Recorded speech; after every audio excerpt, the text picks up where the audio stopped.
fishing stories. So that means, there is hope out there. But I hope you guys got a copy of that. And that's a story from last year when I think it was Tuttle Creek was releasing water, and it made the Kansas River rise. And we went fishing, and it was a great couple days of rising water. That's a big issue this year, is that the fact that there hasn't been any water, in the Kansas River. The Missouri River, I think, rose 10 feet or 6 to 10 feet in the last night. I was on it last night, and it was rising. I was watching things on the shore disappear throughout the night.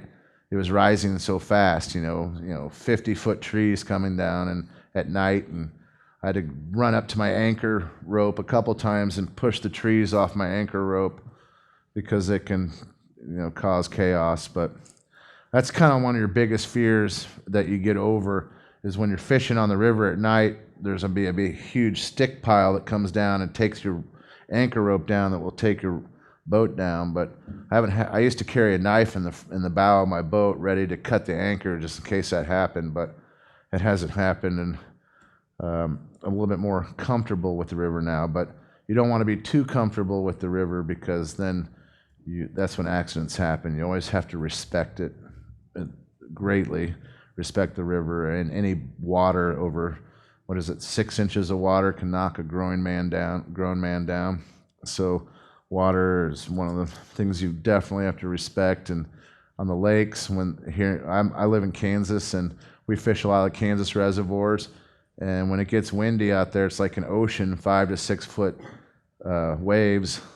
2 weeks ago, we had a fishing tournament at Milford Lake in Junction City, Kansas. 2 of the boats capsized. A couple boats got swamped. They had to go to shore and get them pumped out. But it's just something you don't want to play with. Even on the river, you sometimes, like in downtown by the airport, that big clear spot on, like, I guess it's 69 or 9 highway, and that usually gets pretty big waves on a good south wind day. I'm also a board member of Call Point Park. I helped start that back when Robert F. Kennedy Jr. came and did with his book, and all the news crew was up there, and they tried to, turn it into a park. I showed up in my boat with a giant sign that said KC fishermen need metro boat ramp, that I made out of a refrigerator box. It was my first time I ever made a sign or a public protest or anything, but trying to do my part, which was already going to happen, but I tried to do something. But it's kind of a selfish reason, should I say, that I enjoy the river so much, because I like to fish for it, and that's one of the reasons I was in the Call Point board member group, is because I want to make sure that the boat ramp is there 24. It's awesome. It's 24/7. You don't get locked in. You can, like at Riverfront Park, it closes at 10, and you can always get out anytime you want, but you can't go in after 10, which can be beneficial too for safety. But the Kansas River Call Point Park at Lewis and Clark Park is excellent. I mean, it's one of the best things that could have ever happened in my life, just because I call it my country club. It's a great park, and it's a great view. Sometimes that south wind can ruin your view with your olfactories working overtime because of that sewage plant at the West Bottoms, or wastewater treatment. And but I love Call Point. That was another transition from coming from Lawrence with one river, the Kansas River, and falling in love with monster catfishing, and then coming to Kansas City. It was like heaven, because we had the Missouri River and the Kansas River. So 2 big rivers, and once you're on the Missouri River, the Kansas River just seems like a meandering stream. Sometimes there isn't flow. Like right now, the 15 miles downriver from 435 by Legends, where Johnson County and Wyandotte County is, that the water's actually moving up. It's moving almost against the flow, because the Missouri River's flooding so much, it's pushing up the Kansas River. So it's kind of tricky to fish It's tricky to anchor and fish like that. Um, a lot of times, I mostly speak about how to catch, technical things about how to catch fish and what type of hooks to use and things like that, and tackle. And I always say my 4 major steps in catching monsters or river monsters is using the proper equipment's number 1. Number 2 is like the location and the time. Everything has patterns, like all of us. We follow patterns. And networking is huge.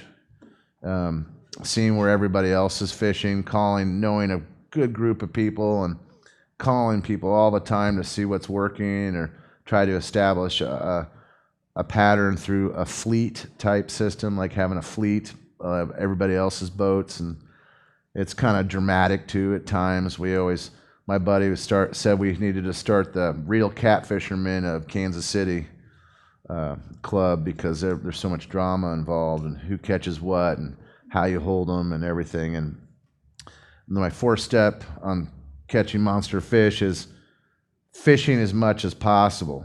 I mean, the more you fish, the more likely you are to catch a big one. That's key. And practice, like every other thing we do, the more practice you have, the better you are at it. And it's a 5th step, I'd say, but that is protecting the resource and protecting the water. We're always altering everything. It's like we put up the wing dams, I don't know how many years ago, 60 years ago, and I heard that messed up the blue cat fishery. And then finally they became adjusted to those wing dams and stuff, and it started becoming better, and now it's really good. But now they destroyed the wing dams again because they want to, I guess, for erosion in the metropolitan areas, and the pallid sturgeon, the endangered pallid sturgeon, trying to increase its reproductive habitat. I don't know if that's correct or not, but now maybe the blue cats will have to try to figure out how to deal with all those wing dams being cut now, or they'll probably, like in the winter, because of all the wing dams being cut in the Kansas City area. What I mean is, the wing dam is the big rock outcropping that adjusts the water to the current side. Well, now there's not as much barge flow. I guess they decided they would cut them and level them down so that the water goes over to that side. But now that's probably going to make all the catfish have to readjust to that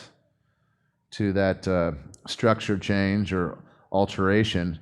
And already, what we found in the wintertime, it's hard to catch catfish here because due to the lack of those wing dikes, those create large holes for the fish to winter in.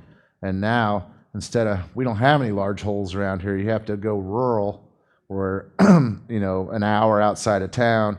We always say all our fish go to St. Louis for the winter.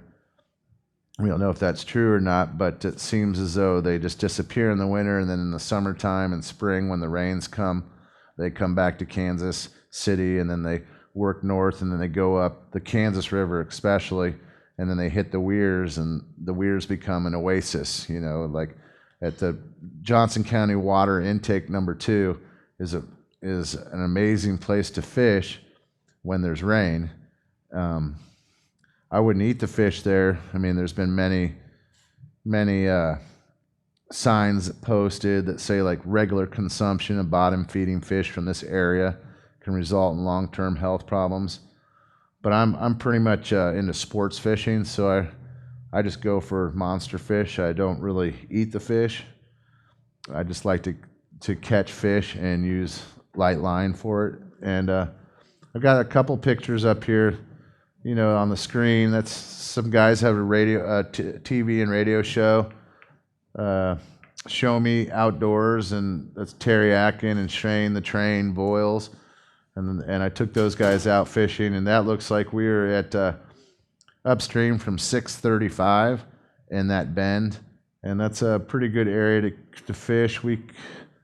Last year I caught some large fish up by 635. That's right across from a giant crane.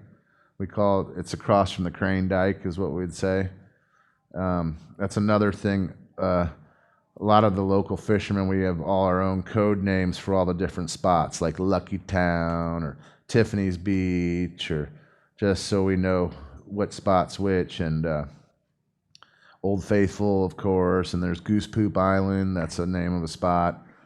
But it's pretty important. I'm also a member of a group called KC Catfish, or KC Catfish, and then that's a tournament group, and that's a lot of guys that come from all over the Midwest pretty much to fish for catfish.